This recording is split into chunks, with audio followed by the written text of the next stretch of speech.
Hello అండి, నమస్తే. Welcome back to our channel రుచిగా చేద్దాం. ఈరోజు వీడియోలో మనం చాలా సింపుల్గా చికెన్ రోస్ట్ని ఎలా తయారు చేసుకోవాలో చూసేద్దామండి. ఇది బ్యాచిలర్స్కి చాలా ఈజీగా ఉంటుంది. ఎలాంటి ఆనియన్స్ కానీ టొమాటో కానీ ఏది అవసరం లేకుండా, ఏది కట్ చేయాల్సిన అవసరం లేకుండా చాలా సింపుల్గా చేసేసుకోవచ్చు. అన్నీ మన ఇంట్లో ఉన్న ఇంగ్రీడియంట్స్తోనే చేసుకోవచ్చండి. దీనికోసం ఇక్కడ నేను 1 kg చికెన్ని తీసుకుంటున్నాను. శుభ్రంగా వాష్ చేసుకున్న తర్వాత ఇందులో నేను 1 స్పూన్ సాల్ట్ వేసుకుంటున్నాను. అలాగే 1 స్పూన్ కారంని కూడా వేస్తున్నాను. చిటికెడు పసుపుని వేసుకోవాలి. ఆ తర్వాత 1 spoon garam masala, 1 spoon chicken మసాలాను కూడా వేసేసుకోవాలి. అలాగే 3 పచ్చిమిర్చిని చీలికలుగా కట్ చేసుకొని వేసుకుంటున్నాను. ఆ తర్వాత 1 స్పూన్ అల్లం వెల్లుల్లి పేస్ట్ని కూడా అందులోనే వేయాలి. ఆ తర్వాత 3 స్పూన్స్ని ఇట్లా గట్టిగా ఉండే పెరుగుని తీసుకొని వేసుకుంటే టేస్ట్ బాగుంటుంది. అలాగే కొంచెం నిమ్మరసంను కూడా అందులో వేసేసుకొని అన్నీ బాగా కలిసేలాగా కలిపేసుకోవాలండి.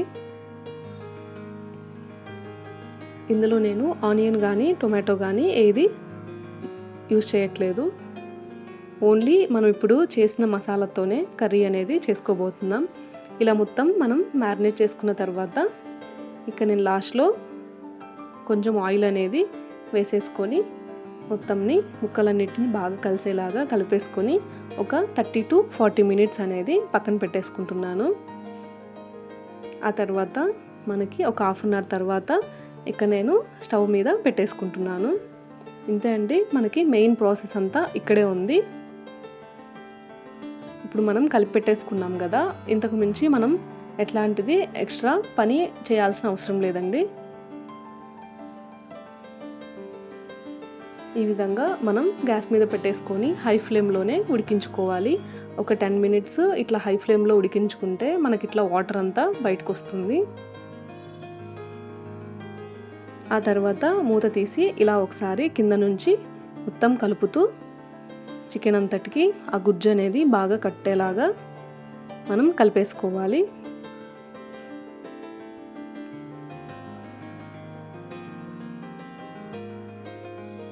ఈ విధంగా మొత్తం కలిపేసుకుంటే మనకు అడుగు అనేది అంటకుండా బాగా మంచిగా ఉడుకుతుంది. మళ్ళీ ఒకసారి మూత క్లోజ్ చేసేసి ఒక 5 మినిట్స్ అదే హై ఫ్లేమ్లో పెట్టి ఉడికించుకోవాలి. ఈ విధంగా మనకు కాసేపటికి వాటర్ అంతా అందులోంచి వెళ్ళిపోతుంది. ఈలోపు మనం మంచి టేస్ట్ కోసం ఇక్కడ నేను కరివేపాకును వేస్తున్నాను. ఇది మీకు ప్లెయిన్ పలావ్లో కానీ చపాతీ ఇంకా నార్మల్ రైస్లో కూడా కాంబినేషన్ చాలా బాగుంటుంది. అప్పటికప్పుడు మనం ఇలా చేసేసుకొని సర్వ్ చేసుకుంటే చాలా ఈజీగా చాలా బాగుంటుందండి. ఈ విధంగా కాసేపటికి నాకు అందులో ఉన్న చికెన్ వాటర్ అంతా వెళ్ళిపోయి ఇలా ఆయిల్ అంతా పైకి అనేది వచ్చేస్తుంది. ఒకసారి మొత్తం కలిపేసుకొని ఇందులో మనకి ఉప్పు కారం టేస్ట్ అనేది సరిపోయిందా లేదా ఒకసారి చెక్ చేసుకొని ఏదైనా సరిపోకపోతే అది మనం యాడ్ చేసుకుంటే సరిపోతుంది. ఇందులో ఎట్లాంటి వాటర్ అనేది యాడ్ చేయొద్దు. ఆ తర్వాత లాస్ట్లో నేను సన్నగా కట్ చేసుకున్న కొత్తిమీరని వేసేసుకొని ఒకసారి కలిపేసుకుంటున్నాను.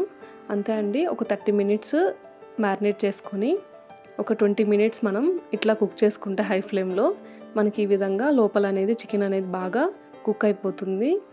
అలాగే గ్రేవీ కూడా మంచిగా చాలా బాగా వస్తుంది.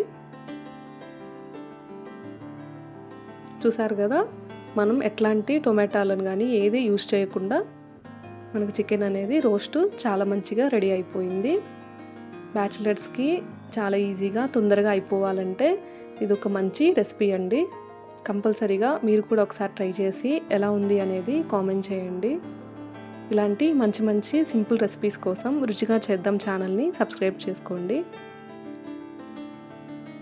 చూసారు కదా, చాలా బాగుంది. టేస్ట్ కూడా చాలా బాగుంటుందండి. చాలా సింపుల్గా అయిపోతుంది.